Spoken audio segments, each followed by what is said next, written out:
मित्रांनो, माणसावर जेव्हा दुःख येतं तेव्हाच त्याला कळतं की इतरांच्या वेदना तेव्हा फक्त शब्द वाटतात आणि त्याच वेदना जर स्वतःच्या झाल्या की त्या शब्दांना अर्थ मिळतो.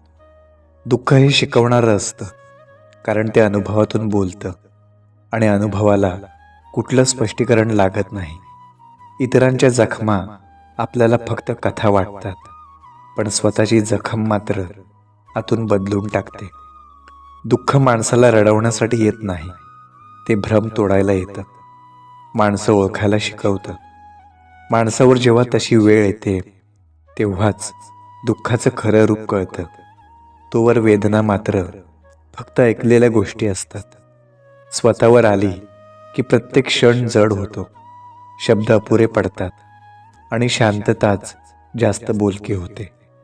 त्या वेळेला कोणी काय म्हणालं यापेक्षा कोण थांबलं, कोण साथ सोडून निघून गेलं हे जास्त स्पष्ट दिसतं. दुःख हे रडवण्यासाठी नसतं, ते वास्तव दाखवायला येतं. वेदना सहनशक्ती शिकवायला येतात आणि तशी वेळ माणसाला खरंच कणखर बनवून जाते.